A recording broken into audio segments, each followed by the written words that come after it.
यदि आपका भी खाता भारतीय स्टेट बैंक में है और आपने भारतीय स्टेट बैंक में अपना एक एफडी अकाउंट ओपन करा रखा है, यानी फिक्स्ड डिपॉजिट अकाउंट ओपन किया है, लेकिन जब आपने एफडी अकाउंट ओपन किया था तो उस टाइम आपने एफडी अकाउंट के अंदर नॉमिनी को ऐड नहीं किया था, तो कोई बात नहीं, आप चाहें तो बाद में भी नॉमिनी ऐड कर सकते हैं। इसके लिए आपको बैंक जाने की कोई जरूरत नहीं है। घर बैठे बैठे अपने मोबाइल से ही योनो एसबीआई के जरिए एफडी अकाउंट के अंदर नॉमिनी ऐड कर सकते हैं। इसके लिए सबसे पहले हम अपने मोबाइल में योनो एसबीआई एप्लीकेशन को ओपन करेंगे और इसमें फिंगरप्रिंट या फिर लॉगिन पिन के जरिए लॉगिन कर लेंगे। अब योनो एसबीआई में लॉगिन करने के बाद ये है हमारा ट्रांजेक्शन अकाउंट यानी सेविंग अकाउंट। यहाँ से हम अपने सेविंग अकाउंट का बैलेंस चेक कर सकते हैं और यदि हम इसे इस तरह से सिलेक्ट करते हैं तो यहाँ देखिए एक ऑप्शन मिलता है डिपॉजिट।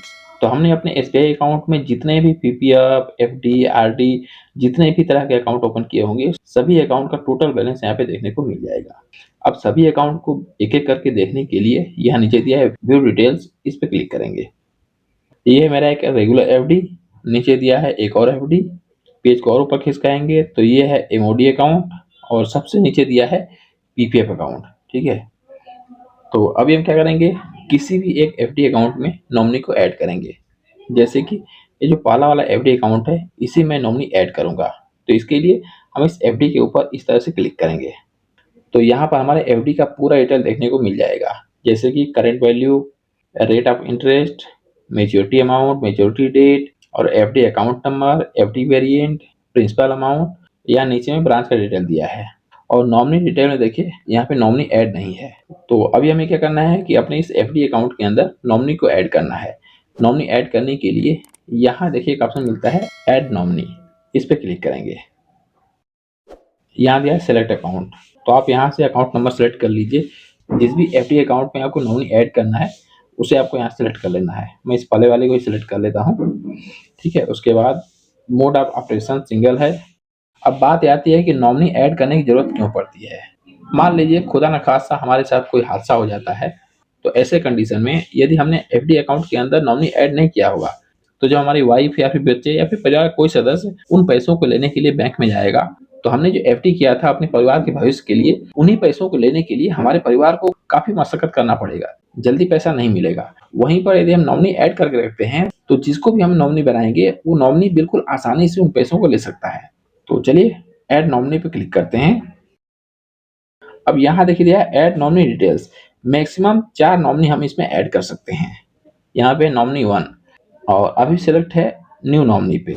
यदि हम एग्जिस्टिंग नॉमिनी पे क्लिक करते हैं तो देखते हैं क्या होता है। अब यहाँ दे रहा है सेलेक्ट नॉमिनी, इसमें क्लिक करेंगे। मैंने अपनी वाइफ को अपने सेविंग अकाउंट में नॉमिनी में ऐड किया है, तो वही नॉमिनी यहाँ पे शो हो रहा है। हम चाहें तो इसी नॉमिनी को यहाँ से सिलेक्ट कर सकते हैं। ठीक है, और नहीं तो हम चाहें तो नया नॉमिनी भी दे सकते हैं। यदि हम न्यू नॉमिनी पे क्लिक करते हैं तो नॉमिनी का नाम, रिलेशनशिप, नॉमिनी का date of birth, nominee mobile number, ये सब कुछ यहाँ पे देना पड़ेगा और नीचे डालना है नॉमिनी का एड्रेस। तो चलिए मैं नया नॉमिनी डालता हूँ, जैसे कि मैं डालता हूँ, मैं अपनी बेटी को नॉमिनी बनाता हूँ। तो नॉमिनी का डेट ऑफ बर्थ हमने डाल दिया है, नॉमिनी मोबाइल नंबर रिकमेंडेड है। चलिए नॉमिनी का मोबाइल नंबर भी डालते हैं और नीचे डालना है नॉमिनी का जीमेल आईडी। यदि नॉमिनी का एड्रेस और अकाउंट होल्डर का एड्रेस दोनों का सेम है तो इसमें हमें चेक मार्क कर देना है। जैसे हम चेक मार्क करेंगे तो यहाँ जो नीचे दिया है नॉमिनी एड्रेस, ये नॉमिनी का एड्रेस भी सेम वही एड्रेस हो जाएगा जो कि अकाउंट होल्डर का है। जैसे कि मैं यहाँ टिक मार्क कर देता हूँ। देखिए जैसे हमने टिक मार्क किया तो हो गया गार्जियन नेम और गार्जियन एज, वो नॉमिनी का एड्रेस वहाँ से हट गया है। ये गार्जियन नेम क्यों आ रहा है, क्योंकि नॉमिनी माइनर है। यदि नॉमिनी का एज 18 साल से ऊपर होता तो गार्जियन का डिटेल यहाँ पे डालने की जरूरत नहीं पड़ती। जैसे कि मैं आपको दिखाता हूँ, यदि मैं डेट ऑफ बर्थ थोड़ा सा चेंज कर देता हूँ, चलिए 2000 कर देता हूँ। अब देखते हैं कि गार्जियन का आता है कि नहीं। तो देखिए गार्जियन का डिटेल डालने का ऑप्शन यहाँ पे नहीं आ रहा है, देखिए गायब हो गया है ना। यदि नॉमिनी माइनर है तो आपको गार्जियन का डिटेल भी देना पड़ेगा। यदि गार्जियन का एड्रेस और अकाउंट होल्डर का एड्रेस दोनों का सेम है तो इसमें चेक मार्क कर देना है, और नहीं तो अगर एड्रेस अलग है तो इसमें एड्रेस में नया आपको डालना पड़ेगा। ठीक है, तो मैं इसमें टिक मार्क कर देता हूँ। तो हमने यहाँ पर गार्जियन का डिटेल भी डाल दिया है। यदि हमें एक से ज़्यादा नॉमिनी ऐड करना है तो यहाँ दे रहा है ऐड मोर नॉमिनी, हम चाहें तो इसमें और भी नॉमिनी ऐड कर सकते हैं।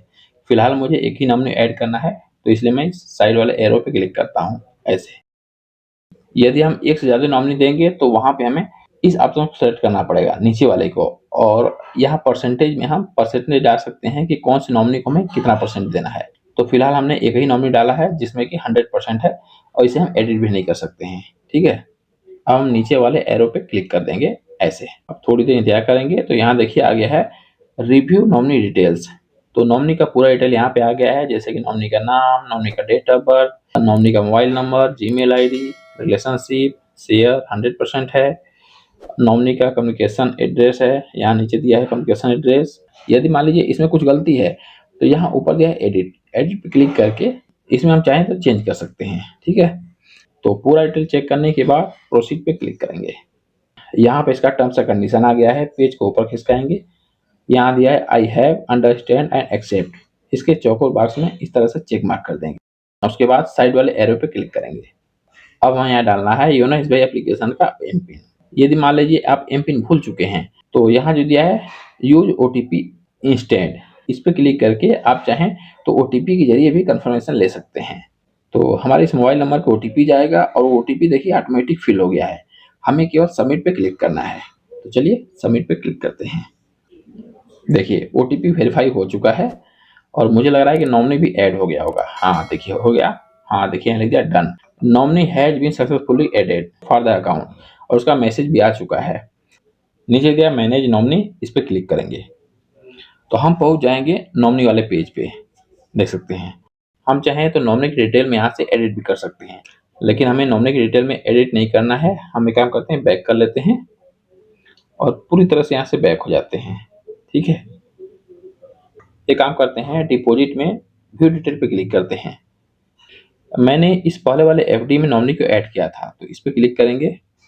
देखिए पहले यहाँ आता था नॉमिनी ऐड करने का ऑप्शन, लेकिन अब यहाँ से नॉमिनी ऐड करने का ऑप्शन हट गया है। और यदि हम पेज को ऊपर खिसकाएंगे तो यहाँ दे रहा है नॉमिनी डिटेल्स और नीचे दिया है व्यू नॉमिनी डिटेल्स, इस पे क्लिक करेंगे तो यहाँ से हम नॉमिनी का पूरा डिटेल चेक कर सकते हैं। तो दोस्तों इस तरीके से आप लोग भी बड़ी आसानी से अपने एफडी अकाउंट के अंदर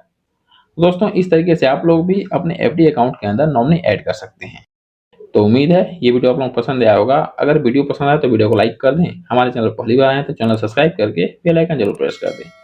तो मिलते हैं इसी प्रकार की एक और नॉलेजफुल वीडियो में। वीडियो देखने के लिए बहुत बहुत धन्यवाद।